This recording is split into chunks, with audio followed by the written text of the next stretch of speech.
Welcome to That UGC Mum Podcast, the user-generated content podcast for mums who want to have it all. I'm talking about the feminine urge to be there for your kids at the drop of a hat, never miss a sports carnival, but also the feminine urge to build a goddamn empire. Hosted by me, Sanity. Are you ready?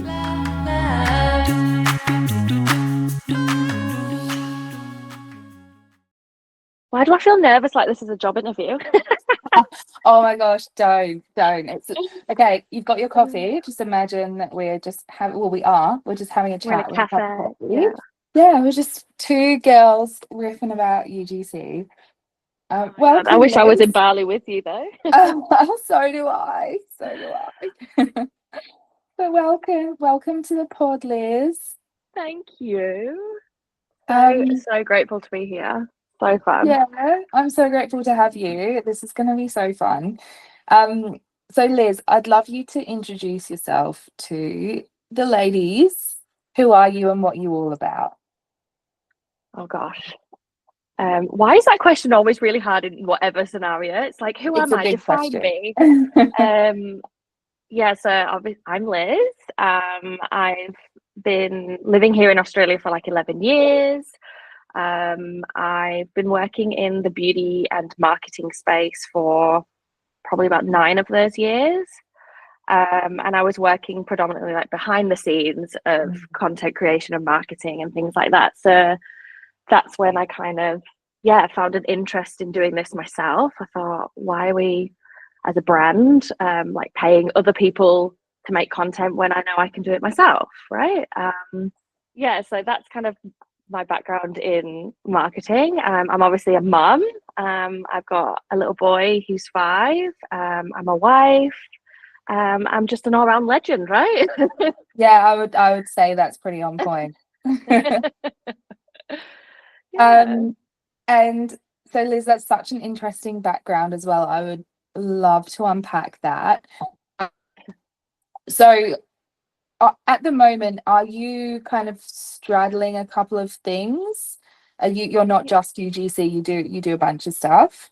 Yeah, I wish. Like that would be the goal, is to just predominantly make content. I love it. It's so much fun. And I think all of us started out by doing it just as a bit of a hobby, right? And just for laughs almost. But who's laughing now? But so I actually have a journalism degree. So I've always been really fond of writing. So I still do a lot of copywriting for a couple of clients. So that kind of helps me just keep that bit of consistency in my life. Also kind of exercise that different part of the brain, right? That you don't necessarily get to do when you're working from home all the time, creating content and things. So I can actually go into a space where I'm co-working with people, and I get to be very involved in product development, things like that. So I've been with the same like beauty company for 6 years, and that's just kind of allowed me to just have that touch point with people, I guess, while still trying to pursue my dreams. Like I'm very lucky that I've had that flexibility. I know that that's quite unique. I think it helps to have a very supportive boss in that field, if you like. Yeah, for sure. That's so good. I think that's pretty much the dream, isn't it? Just to be able to like guilt-free enjoy both sides. Yes, definitely. And I think, like I say, from working the other side, I've been able to learn quite a lot more. Like I've always had quite a good understanding of like ads and SEO and things like that. So I think I was able to build myself up how I would like to. Obviously, I've still got lots to learn. We're always learning, aren't we? But it was just quite a nice starting point. Like I knew what worked for majority of brands, in my opinion. We shall see. But I also think, Liz, just from my side looking at your content, I think you have a phenomenal grasp on what good content looks like. oh, thank you. Yeah. Get me No, blush. your content's beautiful. Thank you. That's really sweet of you. Do you think you learned that from your previous Definitely, Yeah. definitely. Yeah, I owe a lot to it. Like it's I've always worked in social media for a lot of the roles, and I think anyone that's worked in a social media job is not just as simple as just posting a pretty picture and replying to customers. Like it's not about that at all. It's a lot about curating, right? So even up until about a year ago, not even a year ago, when did the iPhone 16 Pro come out? Like that, I had a 12, so, and I was making content from a 12, so I don't think you need like expensive equipment is what I'm saying. You just need like an eye and an interest and mentors to guide you, and I've been really lucky that I've worked with people that could guide me. So yeah. Yeah, and I think just a good window as well. Like it's nice That's light. it. If we have, Yeah. because I think Yeah. in my own journey, I don't think I owned a tripod until maybe a year in. I would just use stuff to prop it up on, and I only just got my mic a few months ago. I don't even 3 have a years mic. in. You Yeah. don't even have a mic. Well, there you Nah. go. Yeah, it's so funny because like obviously I see a lot of content creators giving that advice and showing you the equipment that you need, and I Yeah, think it's a bonus, don't get me wrong, but for me sometimes that's when you lose that whole user generated side of things. If totally. that's the angle that we're all going down. If brands want curation and stuff, like awesome, like I think that's obviously a plus, but yeah, sometimes I don't think, like as we all know, we rely on the sunshine, we're relying on Yeah, the basic things, a clean background, and yeah, if you could see my flat right now, it's a shithole. So yeah, yeah, you don't need aesthetics everywhere to kind of make it work. yeah. Yeah, You really can fake it. yeah, for sure. And I also think it's niche dependent as well, Liz. I know that on, because you do mostly beauty, right? Yeah, You don't need a mic yeah, for that because it's all so close. yeah, that's so true. And you know what though, like I was talking to my friends about it lately, and I feel like I've cemented myself into that beauty space accidentally, and I'm so trying to get out of that. So then maybe it is I need to kind of, well, not I get out of it. I just don't want to square myself off, because I think there's just so much more potential. I feel like the beauty space is quite saturated, Yeah. um, and definitely brands they'll argue that they want inclusivity, but they do have an aesthetic, and that's quite hard. You reckon? Yeah, for sure. Yeah, yeah. I, Like I even without intention, they definitely most brands do have an aesthetic of like a clear skin, tanned, blonde, or whatever. Like I'm probably generalizing. Maybe cut that out, but yeah. So I do find that if you've got a niche of you looking different, it can work in your favor for a lot of brands. Like I've worked with a lot of hair brands lately because I'm a redhead. yeah. And that's obviously gone in my favor. And I do pitch myself as having this red hair. But I think a lot of the time, again, maybe I'm just generalizing, or I've had a tough month in terms of collabs. So I feel like I'm just being like, the world is out to get me because I'm not a size 8 and blonde or whatever. It gets like that. It really gets like that. I feel Yeah. you. Okay. So I have never really tried to go into beauty because of what you just said. It just seems so competitive because everyone wants to do it, right? Mm-hmm. Um, so when you say that you're thinking about branching out and you're doing a shapewear brand, like what where else can you go from there? Like, because do you feel like you've pigeonholed yourself now that you're doing beauty, or Well, I do. I mean, like I say, predominantly my work has been beauty, but I have been really trying to work with, yeah, like wellness brands and things like that. Like I've worked a couple of times with like Macro Mike. I've done a bit of home stuff. I filmed this morning for HelloFresh. Like I'm doing I'm doing as many brands as I can to just show that diversity, and I've tried to make that on my portfolio as well. And I think unless you want to be a specific like fitness and in like not influencer but content creator as such, but that's when it becomes influencing, right? And I think it's like with anybody, when you're starting out, filming the things you already earn that are a trend, that are an aesthetic, it predominantly is things like beautiful shots in the sunlight of serums and things like that. So it was very easy to fall into that anyway, because I was already a beauty junkie. So I just used to pick up the things I bought in Mecca and just filmed them in my living room to start with, because it was just what worked. And to be honest, to this day, those videos still have like the most views on my feed, just from these beautiful aesthetics more than anything. Like my UGC content that's on there as examples, they don't get the views. Obviously, we don't care too much for that, right? But it's that aesthetic that still kind of generates that interest with people. Yeah, people love it. It's kind of ASMR for the eyes, isn't it? Yeah, it's satisfying. It is. And then from doing that with the beauty brand as well, like it was just hand in hand, I guess. Yeah. And there's got to be an element of the fact that you love it too, because that shines through.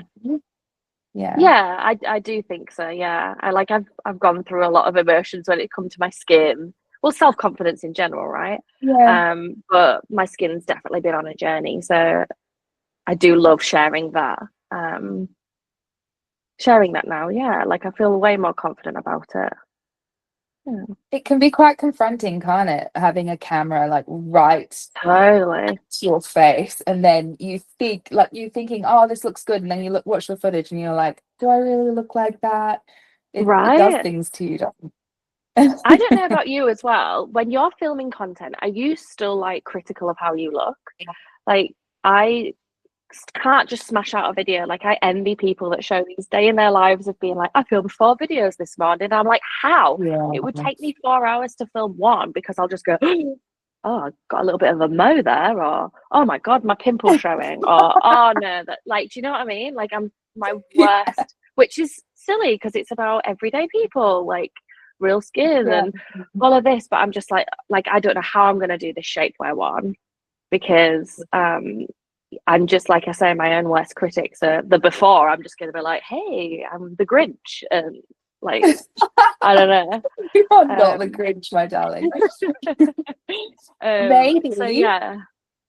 Maybe the shapewear one's going to be the one where you're just like, fuck it, I'm here. Maybe. We'll see. I've done a couple of like only a journey. It's stuff. It's such a journey. I think I think I'm now at the fuck it stage, because I've really realized that the content that has been converting for my clients is when I don't look the best, because people are just like, oh my gosh, you know, this is normal. This is because like when you're looking perfect, it looks like an ad, right? Yes. But if you're just bearing it all and showing all your lumps and bumps, people can relate to that. They're like, oh wow, okay, I see myself in her.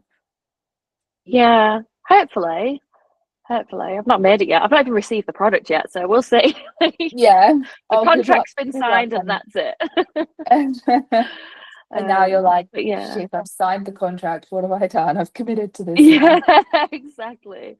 Always driven by, I think it's so interesting that you say that you're only now saying fuck it, because you've been creating content for a long time, haven't you? So being vulnerable as well, like even when you were doing YouTube, like you've had that vulnerability and showing your bare self quite a lot, so it's quite interesting that you're even saying fuck it now. Well, I think it's been such a journey, because like, you know, when you're doing the influencing, you are opening yourself up commentary, like people commenting on every single aspect of you, you know, like their perception of your morals, your body, everything. Like somebody commented on a video of ours asking about my husband's nipples, like whether he got them from his mum or his dad. What kind of a question is that? You know, like people just feel like they have the right know about every inch of your life. So that was just such a wild thing, you know, when you transition from that to UGC, you are nameless. And I think I just felt this like wild kind of rebellion when I went into UGC, because I'm like, nobody knows who the fuck I am. I can show up Yes, however I want. yeah, No one's even tagging me. No one can trace this back to me. No one knows who I am. I'm just gonna come yeah, as I so am. fair. Yeah. So I think it's Yeah, from having that experience of people knowing who I am and having the right to everything in my life to being faceless, nameless. yeah. Um, yeah, it's So what made cool. you I love it. transition into UGC then? Oh, that exactly what I was spoken about. Yeah. Like, I got really burnt out from it because people really felt like they had the right to every aspect of our life. And, you know, Mm. when we got back to Australia, we had a little break from the channel, and we were getting emails from people saying like, "Oh, an update, please. Like, what are you doing?" And Mm. then started turning into hate mail, like, "I can't believe you didn't reply to my email." Oh gosh. And just like getting really personal, and I'm just Yeah, like, right. this this is this is crazy how people just from watching videos of you on the internet think that they need to know everything about you. um and then there's also the responsibility as well, because if you have to just be so careful with what you post, because if you post Mm. something that's going to upset someone, it can just set off Mm. a grenade. So Totally. then I was just like, oh, I don't know if this is for me. And we sold the boat and bought a house. So, you know, my muse was gone. I never wanted to create content about anything other than my boat, because the channel was about sailing. Of course. Yeah. Um, but then my friend got me into UGC, and she said, you know, you'll still be able to make content, but you know, you don't have to run your own page. And I was just like, sign me up. This is awesome. I And know. I've never looked back. I love it. So good. How good is that? Yeah. Yeah, it's so good. I'm very happy. Oh, good. Um, so Liz, what is the inspiration for your content? Like, where do you get your inspiration from for like new ideas and, you know, shots and all of that jazz? Oh gosh. I think just following actually fellow creators is always a Yeah. helpful resource. Because I think that's how I properly got into it. Obviously, I knew it from the background of I was getting inbounds as like the PR manager. I was getting inbounds of like all these creators in UGC, and I didn't know what that was. And Mm. when I that's my biggest regret, I think, is actually not starting sooner, because I knew Yeah. about it. It was just that fear, right? And then I ended up kind of falling down this rabbit hole of being targeted by content and tips. Like you've got creatively Carla, Yeah. and then like Taylor and Laura, and all of those people that were actually sharing tips and tricks and how to get certain shots. So I was using that for obviously my job, like my 9 to 5, as well as then trying to save them in my head for like myself, right? Yeah. So when it comes to like those kind of shots and things, I definitely taken in a lot of inspiration from people like that who are like even coaching now, right? And then just other fellow creators who are just so bloody talented. Like, yeah, I take a lot of inspiration from them. Like, I'm definitely trying to mix up my style a little bit more. Like, say, I'm trying to offer more fun content ideas. Yeah. Like I did a really fun transition on my hook the other day, which I've never done before. And the brand loved it. I made it like a little Tinder profile where I was like swiping on the screen. And something like that was so not my vibe. Like I'm very much about that beautiful aesthetic and whatever. Yeah. And then yeah, like I went on that UGC retreat with all the girls to the Hunter. Yes. I'm so and meeting jealous. all of them. Oh, it was amazing. I wish you could have come. It was so good. It was I'll just come to the next one so for sure. good. Yeah. I was deep in the trenches of motherhood. I just couldn't do it. Oh, bless you. I know. Yeah. I get that. Yeah, your little one was only a few months or weeks old, wasn't No, it? she was one. Oh, She was okay. just about to turn one, but still wasn't ready. But yeah, tell me No. about that. Oh, it was so good. Again, it was just about ripping off that bandage, just like today, just being like, oh, I've not done anything like this before, but yeah, I'll do it and just see where it takes me. And I kid you not, within like 3 weeks of leaving that trip, I like handed in my notice. And I was very much like, this is me now. I have no backup. Probably threw my family into the trenches, but this is what I want to do. And I like went from being full time to like stepping out of the PR role into just copywriting and then just becoming my own kind of business, I guess, right? Yeah. But it was just so nice. We just sat up, like it's like the sisterhood where you just kind of sat there at night with your cups of tea and having a sleepover. Yeah.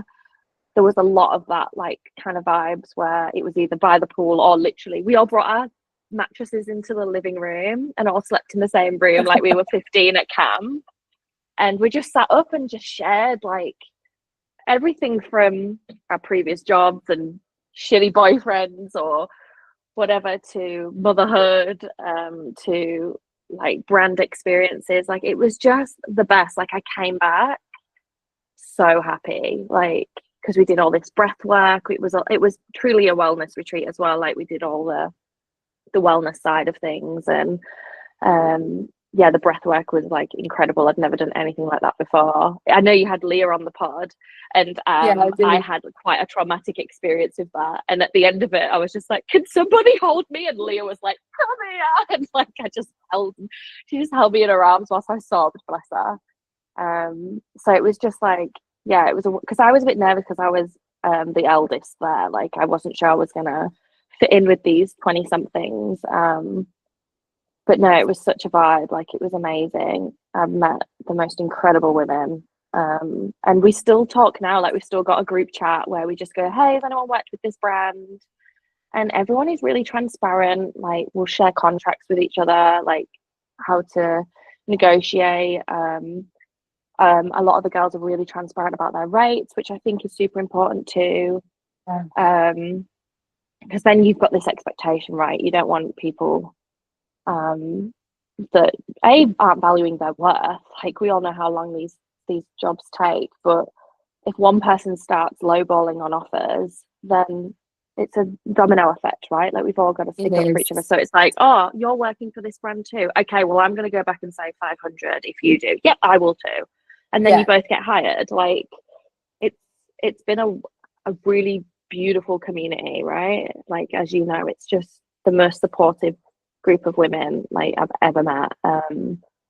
Yeah, and I speak to Kat Eloise like every damn day. Like she's A, my therapist, and B, she's become like a best friend. Like she's so good. We've met up a couple of times, and yeah, they're the best group of women, honestly. Next time you've got to come. It was I think they were saying that they want to do the next one in like Victoria probably.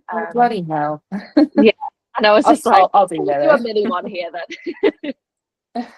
Yeah, it was awesome because again I was getting targeted by the algorithm was like, you need to go away, look at all this content that's coming from this, and I was just like, oh, do I do it? Because it wasn't cheap. Like it was, you're paying for a retreat, right? Yeah. And then I was like, I think I was like voice noting Maddie, just being like, do you think you could just tell me a little bit more about it? Like I need an excuse to go. You need to tell me why I should be going.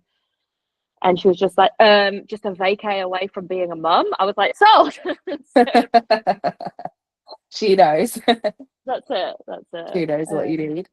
That's so nice, Liz, because I think that's so important for UGC girlies to have that little support group, and especially to share that information, because even though people are really forthcoming on socials, there is that really private part of it where we want to talk about what to watch out for with brands, and like and because it does happen. Like brands Mm. will offer different rates for different people for whatever reason. Sometimes it's really hard to understand what the reason is. But then also, yeah, the educating brands on what actually to pay us, because That's it. some of them really take the piece.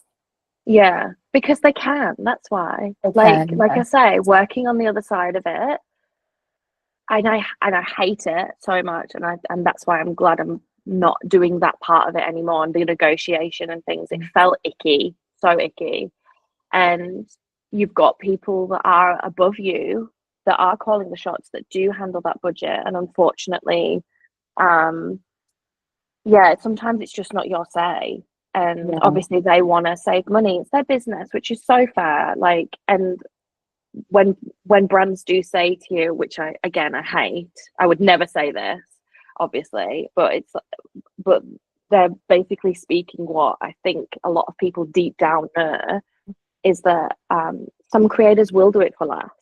And it's that, again, it's because they're desperate for that content, they're desperate to put that on their portfolio, and that's fine.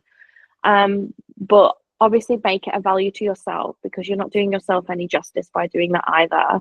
And then as a brand on the other side of the coin, you're just making it icky, like, because we all talk. So if you're going to start lowballing creators, and that's what predominantly our group chat is as well, it's like that we know they have millions of dollars of budget because we've seen your ads. So why are you just offering gifted? And that's what's not that there's anything, again, not that there's anything wrong with gifted either, because I think if it's of a value to you and your home or whatever your needs are, by all means, like, hey, if I was going to get like a brand new dining set or something like that, to me that's a value if that's what I need in my home. But it's not a pull if I don't need it.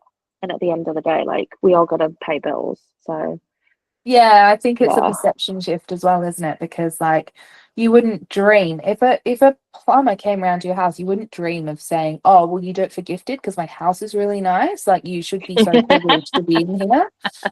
It's just like, imagine that.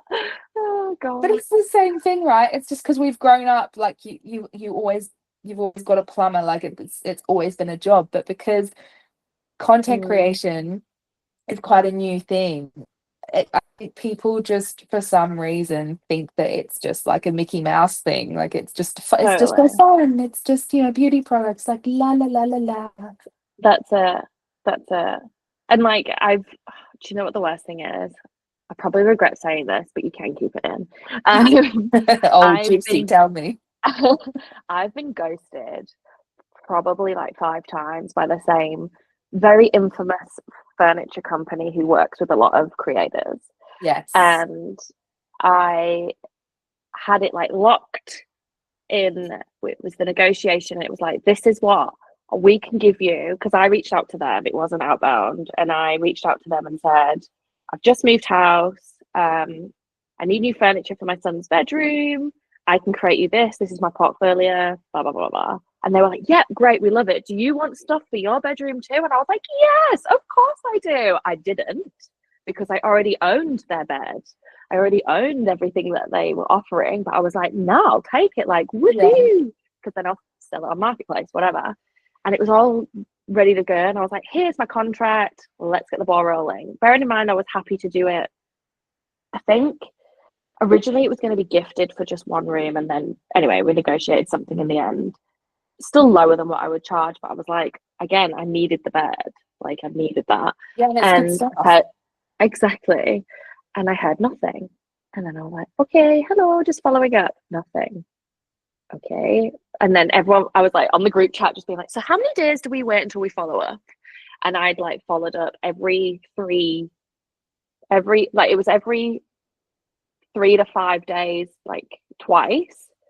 And then I was like, I'll give it like a couple of weeks so I'm not like pissing them off.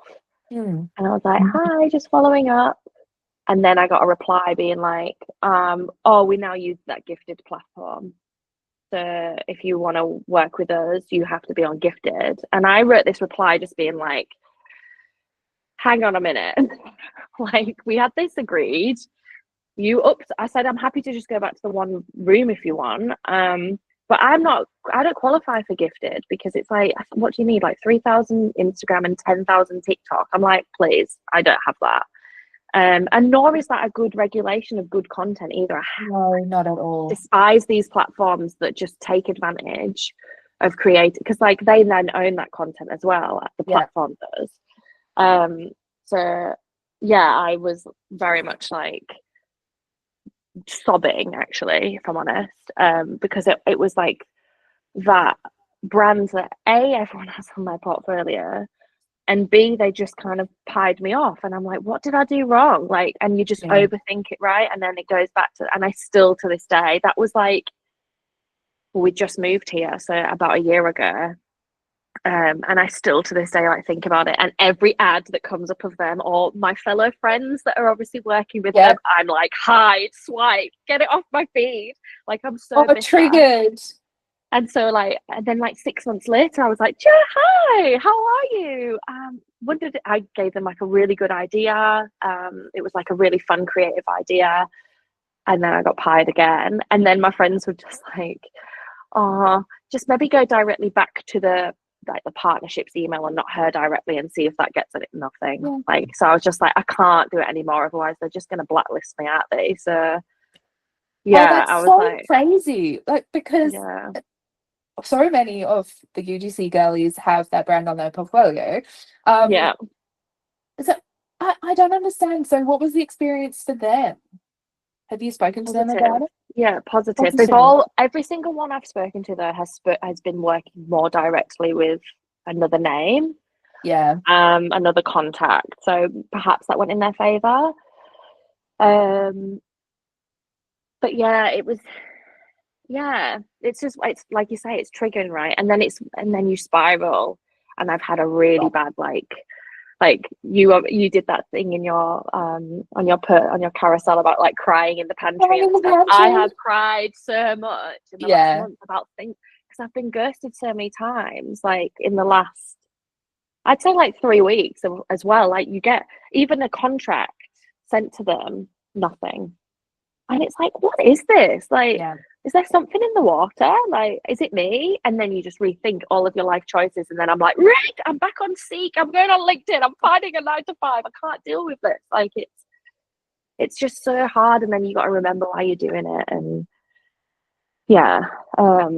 but it's so, and again, that's the beauty of the community as well, right? Because we all have these like close friends stories, and everyone is super willing to be vulnerable about it and about their experiences. Like, a few of us haven't been able to take this full time, and all the social media is a highlight reel, and people may think that that's our full-time jobs. It's not. And 99% of my work is me pitching. Like, I have a couple of clients that come in consistently, but most of the work I do is me hustling. So totally, there's so much behind the scenes that people don't see, and I think that's why I really think UGC just looks like one of those, another internet scam, doesn't it? Sometimes on social media, everyone's just like, la di da di da, this is so good, but nobody really shares, and I don't think we share enough of the dark side. And I've actually been thinking recently, like, I want to find a way to share a bit more of the dark side of it, just to show like how much shit I have to deal with in the background of all this stuff. But then it's like this grey area as well, because I don't want to turn off brands either. Exactly. So, like, you still want to be professional, and like, everyone has their struggles, and I'm not dismissing people oversharing, because I'm 100% an oversharer. I'm the most emotional person, but I keep that on my close friends as well, because I'm just so conscious of another furniture company ghosting you know. And she's like, oh well, she's absolutely psychotic to work with, let's blacklist her. So it was I'm happy to be like, to talk about struggles and things, but I'd love to see how you share that and almost validate people. Like, I think that's what it is, right? We need to be validating each other's feelings, and I love that. Like, I love your transparency already. Like, there's been a lot of beautiful, amazing creators who have been sharing their experiences, and it's I hate to say it, and I've said this to a couple of the girls. I won't name them because it's not fair on them, but you think that they've got it down pat, right? Because as an outsider, they've got these thousands of followers, and you think, God, I'd kill to look as good as how you're doing, and then you find out that they are actually struggling, right? Yeah, yeah. And it I was, think this job is it's champagne and razor blades, right? oh my God, yes. It's when Yeah. it's good, it is so fucking good, and you're just like, how do I even deserve this? And then Yeah. when it's bad, it's shocking. Yeah, because I couldn't believe, because I DM'd Charlie after you had her on the pod. Yeah. And oh God, she's so divine, isn't she? Gorgeous. I DM'd her and just thought, I said to her like how wonderful she came across. Yeah. I'd never like reached out to her properly before. Like we had a couple of mum comments, like as we do. But I just thought how amazing she came across, because like I say, as a viewer of what she's doing and how she's succeeding, I aspired that. Like that's the Yeah. goal I wanted. And then when she started talking about how she's felt she struggled, I was blown away. Like So was I. genuinely. Yeah, I mean, again, it's all this perspective. It's a highlight reel, isn't it, on socials? But I value that so much from her sharing that, because I think, yeah, she's another muse, like along with so many other creators like yourself as well. Like I just aspire to have that level of success, I guess, which is what we all do it for, right? We all want to succeed. And Totally. Yeah. And I think even, I think I've brought this up on the pod before as well. I think even the ones who are, like, the Charlies, but then, even further along and they're killing it, they even feel like they're not enough. Yeah. And I think Which is it's human heartbreaking.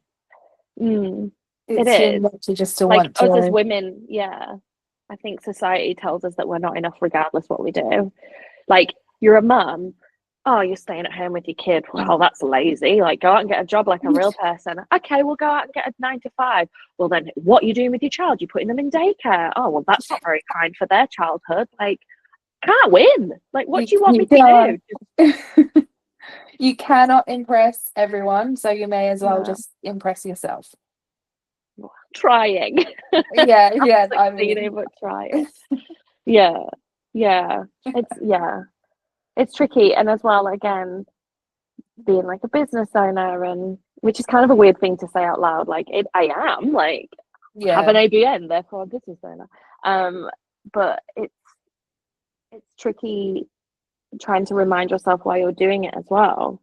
And you've got those battles, and it's like, okay, well, it's so funny that I'm escaping that 9 to 5 to now work 9 to 9 some days. Like it's not actually, again, all glamorized.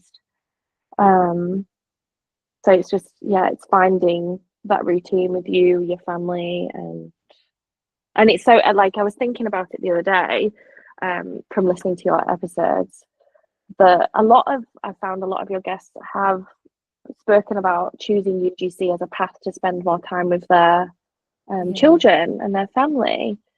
And I was like talking to my husband about it, and I was like, is it wrong that wasn't my pull? Like, I adore my son, like, and I don't want that to be taken out of context. I obviously adore him.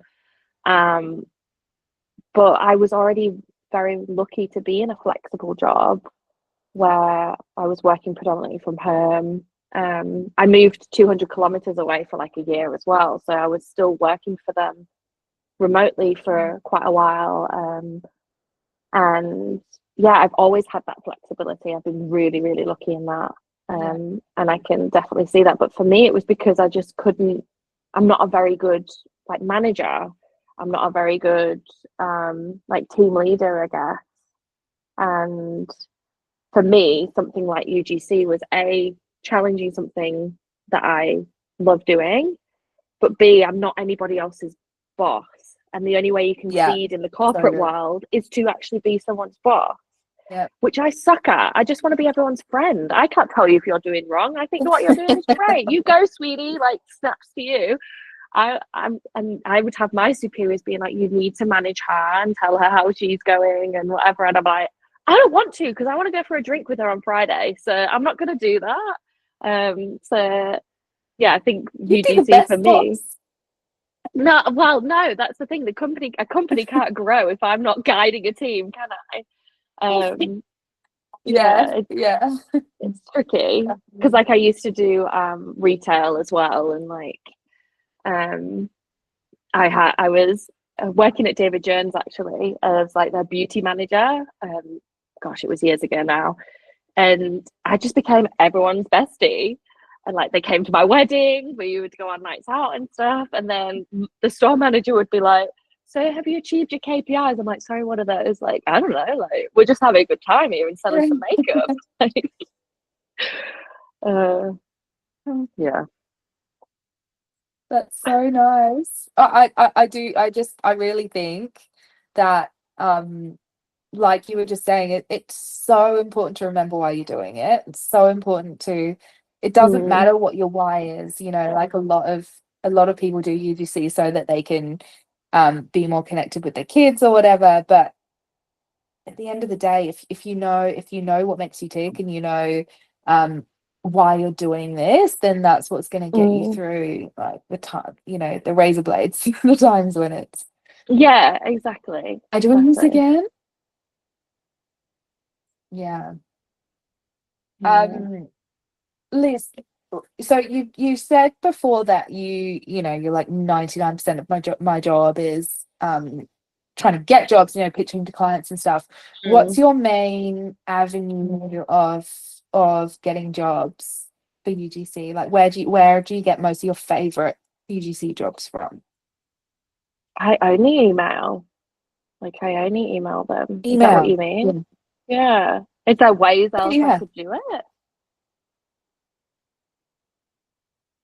Well, yeah, there's a way. So platforms, so many platforms. And then there's, you know, you can use your network, you can use incentives to get referrals, and that you could just get jobs off your current pool of clients. Right. And then there's obviously the inbound route, so like trying to attract inbounds by targeting them, you know, by being really targeted with how you're curating your personal branding content on your Instagram. I feel like I'm going through a bit of a midlife crisis when it comes to that. Like I know I need to create almost a social strategy just for me as a brand. And I don't mind creating that type of content. I think I just don't want to create it for no reason either, if that makes sense. Like it's trying to have that perfect mix of creativity v strategy, right? But I did try a couple of those platforms when I first started, but it's just that lowballing. Like, oh, we want 7 TikToks for $150. So I'm like, unsubscribe immediately. And I think it's almost undervaluing everything again. I definitely heavily rely on emails. I do occasionally DM, like say like if I tag a brand in a post and they react to it, I can casually like reply and have a little bit of a conversation, and sometimes that can lead to something, particularly the smaller brands. But yeah, I think that's only when I do actually tag them and mention them in things. I don't think it just feels really impersonal sometimes when you're doing that. It's a very easy route, don't get me wrong, but I know, again, working the other side of the screen, I would just direct them to email anyway when I used to get those inbounds.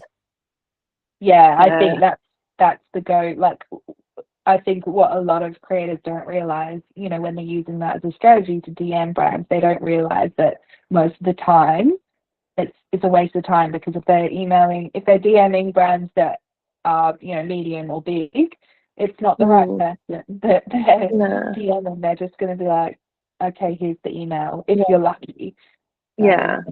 a lot of gifted have come through DMs, like when I first started. Yeah. Like I remember my first both gifted and paid were through Instagram DMs actually.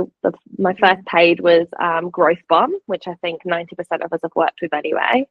That was 3 videos. I think it was for like $300, and I was like, I'm being paid. And I had like 12 followers, and it was like the greatest day ever. And I look back at the content and I'm like, that is shocking, Liz. What the hell were you thinking? I got paid. And then my first like big gifted was Ultraviolet. I love that brand. That was such a flex. Like I was like, because I again made this really beautiful, I put a bed sheet down in my living room and I just did swatches of the product to just show the difference between a couple of the sunscreens, and I didn't even show my face, nothing. It was just hands and packaging, and it went viral. And they then replied just being like, we love this, can we share it on our feed organically? And I was like, yeah, absolutely, like what a privilege. And they tagged me in it, and then they were like, we'd love to send you some more just as a thank you. And that was just like the first kind of gifted acknowledgement, if you like. And I was like, I'm making it, people. That is it. Stop the press. You don't need to work anymore, family. I've got you. I got you all. Yeah. But whereas now I'm just like, hi, we'd love to gift you this. I'm like, no, go away. Yeah. That's actually, I love that story about Ultraviolet. Well, I kind of love and hate it. The fact that they would have made so much money out of that, but you worked for free. Have you still kept that relationship open? Because you're worth something to them now. Yeah. No, I mean, that was, oh my gosh, 1.5 years ago. Like that was when I first opened my Instagram, and I have DM'd a couple of times and since then and stuff. But no, it's a good point. I need to go back and like follow up with previous clients to work again. I'm terrible with that. Like Kat always gives me the advice to reach out to them to try and discuss retainers and things, because I've never had a retainer. I just have very colloquial kind of, hey, have you got any campaigns coming up? And like I have a handful of brands. I say a handful, probably like 3, but I like my go-tos that I can just email and just be like, hey, let's check in. How are you going? I wouldn't even know the first steps to actually even initiate that retainer, I guess. Like, I think it just starts with an idea, because the brand, more often than not, the brand's not going to be like, oh shit, we need a retainer, UGC Prep. It's normally us going to them and saying, hey, I've got this idea. How about you lock me in for 6 months and we're going to do this, and this. And, you know, you give them a price that they just cannot refuse. That's usually how it manifests. Yeah. Okay, cool. Yeah, I've got like a list of things that I've like, I don't know if it's just ADHD or something, but I don't know about you. I like make lists for everything and then I just don't do it. And one of them is to like follow up on that. I'm terrible. Again, would be a terrible manager. So like I'm not very good at sometimes managing my time. That's why I hired a VA, because I find that, you know, when you've got ADHD, the reason that list is so long and so static is because we're not very good at doing things we don't want to do. Like stuff that doesn't give dopamine, just that's never going to get done. So how's your VA going? Yeah, good. Well, I've only had him for a week, so I had him last week, and really, you know, he was just trying to learn how I do things. But I just, when I was hiring, I just thought, okay, I don't really care about the skills, because the skills are quite basic and I can teach them. I just need the right person. I need a person who I'm going to get on with, and a person who I just know is going to be really diligent and really enjoys it. And he's so sweet. Like he loves content creation. So he loves editing the pod, because he's like, I just love learning more about content creation when I'm editing your pod. And And you Oh know, gosh, make me come yeah. across as like normal, please. Yeah, well, tell you the best, Liz, but Polishing a turd. you said it. Joke. Yeah. Oh, that's so exciting. Like for me, I like having the control a little bit. So I do value obviously my time, but I also value being in control of something. Like even from becoming a mum, and I mean we were in lockdown, so we only had each other, and my husband wouldn't even kind of offer to help at the very beginning, because he just knew what I was like. Like I would just say, no, I'll just do it myself. And again, that's a learning curve for both him and I. Like we've definitely gone through therapy around it. But I would rather overflow my cup and do things myself, even the monotonous tasks, because I know that they're going to be done to my standard. Yeah. But I don't actually see the value in it by just actually sharing the load. Again, would be a terrible manager. That's why I can't train people. And so it's always been that battle of, well, do you want to burn out or do you just want to get things done? And yeah, that's adulting as well, right? Yeah, that's definitely. I mean, yeah. I think the person who taught me how to let go is my firstborn. It's been like it's just been a lesson of just letting go. You know, even like messy play, you're just like just all that mess. You're just like, yes, they're having fun. Let go. Yeah, and I was such like a clean freak as well, and like I would rather when they're in that newborn phase and they're like, everyone used to say you sleep when baby sleeps, like, yeah, good one. I can't relax until my house is at least tidy. I don't care about the clean, like I don't want it to be like a sure home. I mean, I've got a robot vacuum that does like the vacuuming like every day because that's something that can be managed, but like I just need things to be in their place, and then I can like open my laptop or like make dinner or even sit down and be with my child and connect with them or my partner. Or I think that's been the hardest thing about UGC is just having that work-life balance almost. Like I think it's on paper and to the naked eye and to the outsiders, that balance of being able to manage your own time is amazing. But then in hindsight, I'm like, sometimes too much time loses that structure for me. So then I'm like, okay, well, I don't have a routine anymore because I'm not getting up, doing my makeup, going to the office.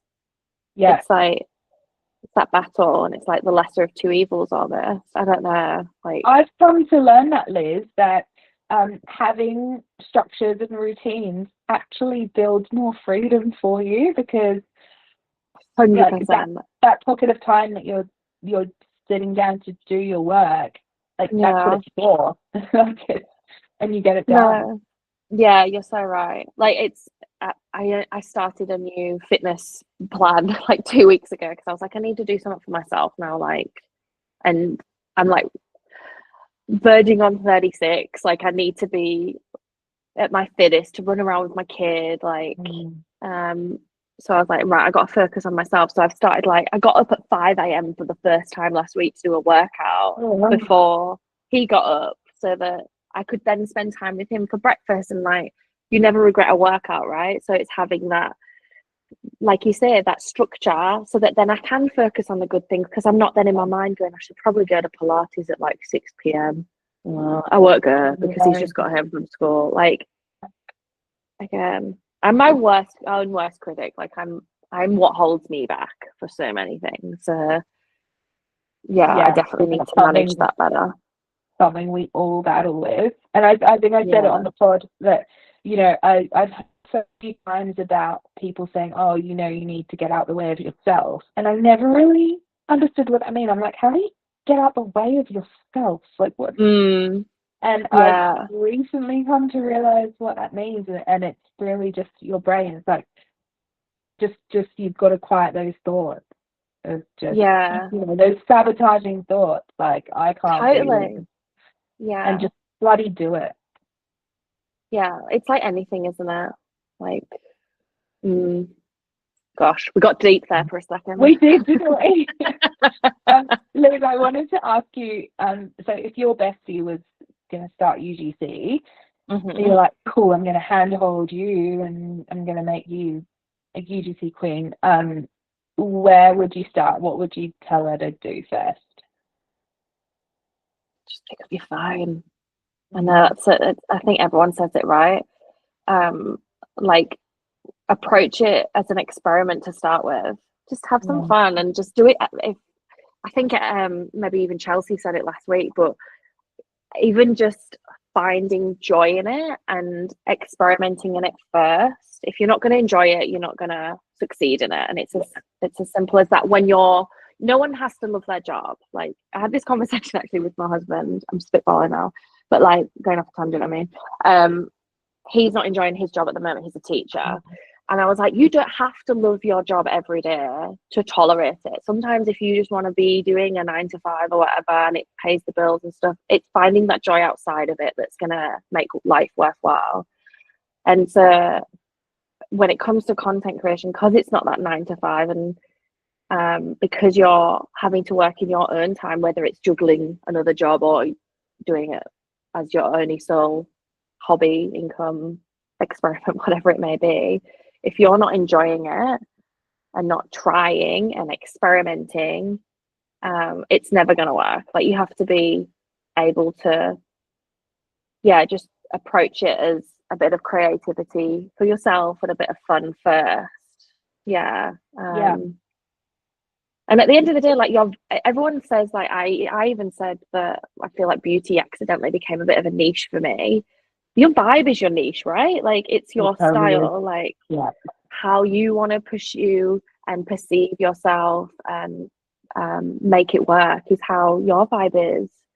And I think personality is huge when it comes to content creation, whether you're an influencer, whether you're a UGC creator, whether you're just a photographer. If you don't have a personality with clients, with your audience or whatever, that's kind of what hard. I don't think it's an aesthetic as much as, like I say, a lot of brands do choose a certain vibe of people.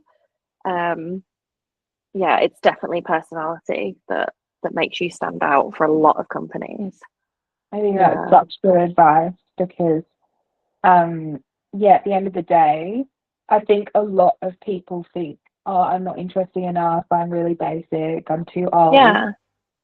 But at the end of the day, like, that's what brands want. Like, they want you. They want people. Right? You don't have to be an extrovert either. Like, that's the thing. And I think a lot of people think that you have to be the most confident person. Like, I always self-sabotage. I'm always my worst critic. I'm always picking flaws. Like, but at the end of the day, I know that I'm like a nice person. I'm a good person. I'm a fun person. And I think showcasing that in content is almost like a visual resume, right? And that's like speaking to the kind of work that you want to produce and that you want to be hired for. So whether you are introverted or like, I love being with people, I love talking to people, hence why I've probably talked for too long here, but I'm actually quite an introverted person a lot of the time, actually. Like, I'm only extrovert when I feel comfortable and like I feel like I've known you forever, so it's like that's probably why I'm chatting so much as well. Maybe nerves too, but I consider myself quite an introverted person. Like, I wouldn't walk into a room of strangers and just be like, I am here. I would definitely be the person hiding in the corner, or hiding behind your phone screen. Yes. Oh yeah. Well, you know, when you're like in a crowd and you like in a lift or something and you just swipe just to like check the weather, or you're just scrolling your homepage. Yeah, that's me, to just avoid any awkward eye contact with anybody. I think a lot of weirdly, I think most content creators that I've met were all introverts, because I think we feel safe and we behind our phone, our personality comes out because we feel really safe, because it's just us. Yeah, that's so true. That's so true, actually. There was definitely a couple of girls that were met on the retreat, and I thought maybe the opposite as well, actually, that they came across as quite introverted, very professional, very like the content is high end, beautiful, whatever. And I thought they would be quite timid, and they were like the loosest ones out of everyone. Like they were like the loudest, and it's so funny that like you perceive someone through a screen, right? We're always subconsciously judging almost, like whether it's a good thing or a bad thing. And that's when social media again becomes this highlight reel, becomes a different idea of who you are. And I guess that's second to what you say, like it's a way of people being able to show a different side of them. Speaking of other creators, who do you think I should have on the pod next? Maybe someone like Ruby or Jess, like Ruby UGC. UGC. Is it Ruby UGC? She'll kill me if I've got that wrong. She's got a little boy. Or Jess, yeah. Is it Casella? BTS by Jess. Okay, I'll need to look them up. BTS by Jess and Ruby UGC. Yeah, Jess just recently did a little retreat in Perth. She's based over there. And yeah, she's killing it. She does a lot of like behind the scenes of photo shoots, like wedding kind of content.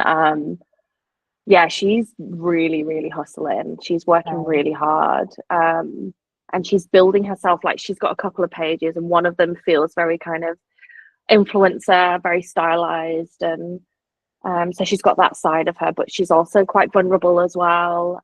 She's recently got engaged. And she's killing it. Her content's beautiful. Like she's a smart girl. So probably either of those two, Ruby or Jess. Like Ruby's so talented as well. Thank you. I'll reach out to them, lovely lady. And they're both people as well that I like personally would go, I need your help on something. So okay. Right. Perfect. Thank you. And what you're up to for the rest of the day, please? I've got to do some copywriting for that beauty brand. So I'll be doing a bit of that. They've got a few product launches coming out this year. So yeah, I get to do a lot of like the press releases. I get to do the web text, like the packaging text, things like that. So it's a really fun, creative job. Yeah, it's like a nice blend, like I say, between the strategy and the creativity. So I'm very lucky. Nice introvert job as well. Exactly. Yeah. What about you? What have you got on apart from sunning yourself by the pool now? Look, I don't want to gloat, but I'm just about to have this but beautiful. I'm gonna have a pineapple and ginger juice and a Balinese omelette. And then I am actually working today, so I brought a couple of products to shoot out here, and today's the day I'm going to do that. And in between going in the pool, and then we're going to go to a beautiful Italian restaurant tonight that's on the water.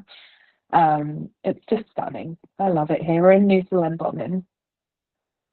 I've never been to Bali. Oh my God, Liz, you would love it. I know. Yeah, we went to the most amazing beauty spa called Spring in New Zealand, and oh my God, it was just heaven. Me and my mum are going to go back for a facial on Thursday, but we got body scrubs, and Mum bought a handbag from there as well. Like there's beautiful handbag. Oh my God! So I'm so jealous. It's heaven. That's my biggest regret in life, is not traveling more. Like I did the typical British backpacker thing when I first arrived here. I did Southeast Asia and I did the East Coast. Like I've barely seen Australia, if I'm honest. Like I've probably seen more of Australia than my husband, actually, who's born and raised here. But I wish, like, all my friends always pop over to Bali or I need to get on board with that for sure. I just always end up flying up to like Queensland just for a bit of sun. Well, here's an idea for you. Next long school holidays that you get, because your husband's a teacher, right? Next school holidays, you can take your job anywhere. Yeah. get to Bali, and then you can carry on doing bits of work to fund the trip. Yeah. And Honestly, I should do that. Like, I want to film like some accommodation just to add to the portfolio. And yeah. Is that what you've done with your place? Have you got No, I thought about it, but then I Mm. actually thought I couldn't think of anything worse than, you know, like when you've got kids and stuff. Yeah. Like, because you'd have to film it as soon as you got there so that nothing got trashed. Of And I'm course. just like, I cannot deal with the admin of that. I Yeah. just want to enjoy the place we're staying in. So Yeah. I Good for bought you. products from Australia. It actually was a challenge fitting in the suitcase, but it encouraged me to pack light. And then once I filmed them, I'm probably just going to give them away so that I've got space in my suitcase and I can go shopping. So I've Love sorted that. Priorities. You do right. Love it. Yeah. Oh my God. I'm so jealous. Please send some sun this way. It's freezing. Oh, I will. Yeah, we've got plenty. Anyway, I'll let you get on with your day, Liz. Thank you so much for joining us. That was really fun. Thank you. I hope I don't come across as crazy. I don't know. Oh, no, we love crazy over here. They're going to fall in love with you.